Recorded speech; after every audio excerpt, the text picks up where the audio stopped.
Something incredible has just happened, and Christians all over the world are shocked.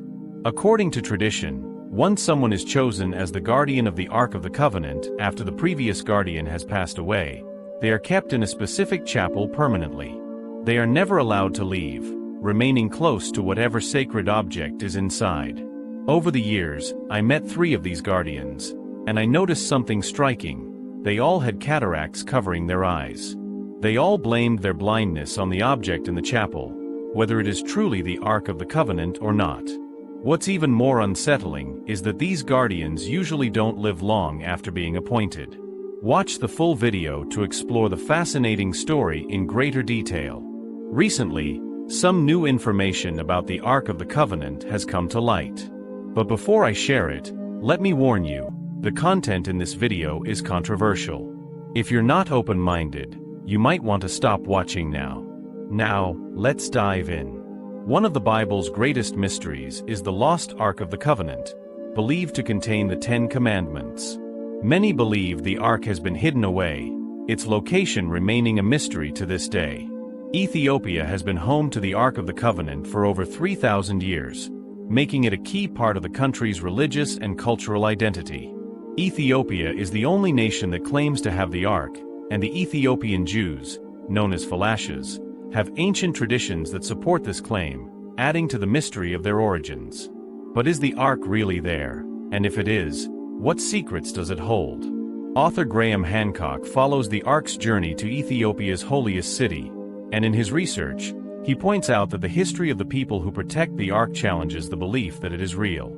Some of these people have shown signs of radiation poisoning, such as cataracts in their eyes. Hancock also highlights an interesting fact. The Falashas have their own story about how the Ark arrived in Ethiopia, which is different from the famous national epic of Ethiopia, the Kebra Nagast, Glory of Kings. Hancock realized how important this story is to Ethiopian culture, and after learning about it, he wrote The Sign and the Seal in 1992, which launched his writing career, leading to books like Fingerprints of the Gods. Now you may wonder, who is guarding the Ark? The answer is the guardian of the Ark, a monk given the sacred task of protecting it. This monk lives in the ancient city of Axum, located in the northern Ethiopian province of Tigray. The features of this structure resemble huge granite pillars that look like ancient Egyptian obelisks. Although they are slightly different in shape, they can reach heights of up to 110 feet and are carved from solid granite. The Ark of the Covenant, one of the most sought-after biblical artifacts in the world, is believed to be kept in the Church of Our Lady Mary of Zion in Axum. This artifact, along with the 10 Commandments and Aaron's Staff of Miracles, is highly valued. It was once kept in different locations, but is now housed in a chapel next to the cathedral. In Ethiopia, every church is built according to a 3-part plan. Priests enter the Holy of Holies, the sacred inner sanctuary that holds a replica of the Ark of the Covenant. They administer communion in the holy place, where sacred rituals are performed. In the outer area, known as the modulated porch, scribes take on the role of Levites, leading prayers and worship. As a result, the church's architecture is modeled after the Jewish temple in Jerusalem. People believe the actual Ark of the Covenant is in Axum, inside the Church of Our Lady Mary of Zion, in its Holy of Holies. Every Ethiopian church also has copies of the Arkansas. The cathedral and its chapel are heavily guarded by armed soldiers, as they are believed to be protecting the Ark of the Covenant. One man, chosen by a group of monks, serves as the official protector of the Arkansas. Once selected, this person is confined to the chapel, and there is no way out. Some guardians have fled after learning what the role entails, but once chosen, they are bound to serve. Once people come in contact with the Ark, they all develop cataracts, and whether it's the Ark or not, they insist the object in the chapel caused their blindness. No one is allowed to visit the Ark, not even the Abuna, our father, who is the leader of the Ethiopian church. If we find out the Ark of the Covenant is a real artifact, it would be a huge discovery. Some believe it might be linked to a nuclear incident, but who really knows? What we do know is that it's described in the book of Exodus with very specific details, almost like a blueprint. The Ark is about 3 feet 9 inches long and 2 feet 3 inches high, made of gold and wood. It's said to have magical powers and can kill anyone who touches it, and it's been a mystery for thousands of years. The Philistines made a big mistake when they briefly took the Ark from the Israelites. They opened it up, treating it like a tourist attraction. But as soon as they did, 50,000 people in Ashdod started dying, and their deaths were caused by cancerous growths. This is actually documented in the Old Testament. What's amazing is how accurately the Ark is described, even with all the terrible events surrounding it. The fact that this object has such a strong connection to these events makes it fascinating. It's like a mystery wrapped in a puzzle. The more you learn, the more you realize there's a lot more to it than what we see. If the Ark is radioactive, it won't stay hidden in the chapel for long, it'll eventually get out. The story about the Ark of the Covenant has spread throughout the community, and here's the thing. Cataracts appeared in 3 people who had been close to the Arkansas.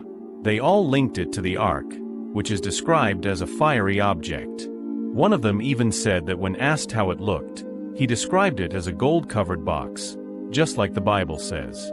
It's well known that gold is a good insulator against radiation.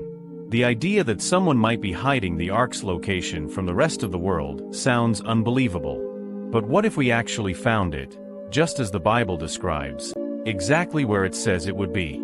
It would completely change how we understand history. Suddenly, the Bible would be seen as a historical document, not just a collection of stories or myths. Don't you think that would change the course of human history? But before I answer these questions and reveal the shocking new evidence, make sure to take a moment to subscribe so we can reach our wild goal of 1 million subscribers in the next 6 months. Now, let's dive back into it. When it comes to the Ark's location, there are different opinions. Everyone has their own theories. This makes its real resting place as mysterious as a treasure chest without a key. Rabbi Yehuda believes the Ark stayed within the temple walls but was later moved and found again. Rabbi Elazar and Rabbi Shimon think that someone took it to Babylon and destroyed it. For more than 2,000 years, rabbis, explorers, scholars, and enthusiasts have been trying to figure out where the Ark is. The Covenant is a strangely shaped stone that was found years ago in the ruins of an old temple near Jerusalem. Some believe this stone might have been the one that supported the Ark of the Covenant, which held the holy tablets of the Covenant. According to the Bible, Moses brought the commandments down from Mount Sinai and placed them inside the Arkansas. He also included Aaron's rod, which miraculously sprouted almonds during the tribe's great test, and a portion of the manna they gathered in the desert. However, many Bible scholars believe that King Manasseh of Judah secretly took the Ark to Ethiopia from Israel, where it has been hidden for thousands of years and carefully protected by nuns who are virgins. The Bible tells us that the Israelites built the Ark of the Covenant in the Sinai desert after escaping Egypt. When the Babylonians took over Jerusalem, the Ark disappeared. Many Torah scholars also believe that Jews, driven out of Israel during Manasseh's reign, secretly moved the Ark from its original location under the Temple Mount to Africa. Since then, people have speculated about its whereabouts. Some think it might be underwater in the Sea of Galilee, while others believe it could be hidden beneath the Temple Mount. There's even a theory that the Ark was given to the Americans. One popular belief today is that the Ark is in Ethiopia. Some scholars suggest that the Ark made a long journey before it arrived in ancient Israel. The Maccabees even claimed that the prophet Jeremiah took it with him. The Ark of the Covenant was hidden in a cave on Mount Nebo, according to a story in the book of 2 Maccabees. The prophet Jeremiah is said to have found the cave and buried the Ark there, warning the exiles not to mark the spot until God brings his people back home. Another story suggests that the Ark traveled to Ethiopia and is now kept in the Church of Our Lady Mary of Zion. The Ark is believed to have had great power. One story says it helped the Israelites win a battle. Another tells how the Jordan River froze when priests carrying the Ark crossed it. The Philistines, after taking the Ark, were forced to return it to the Israelites because it caused them to get sick and develop tumors. Some believe that anyone who touched or even looked at the Ark would die. It's unclear when the Ark was last seen. Some believe King Solomon may have lost it when he began following the gods of his Egyptian wife. There's also a story about King Hezekiah, who supposedly hid the ark when Pharaoh Shishak arrived in Jerusalem shortly after Solomon's death. Shishak came to help Solomon's son-in-law, Jeroboam, divide the kingdom. The ark, often called the Ark of God or the Ark of the Testimony, was placed inside the Holy of Holies in the first temple, which was considered the main seat of God's presence.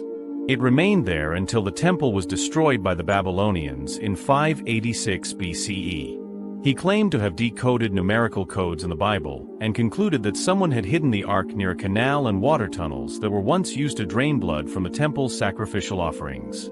Javius convinced several British aristocrats, including Monty Parker, to join him on an archaeological mission to find the Arkansas.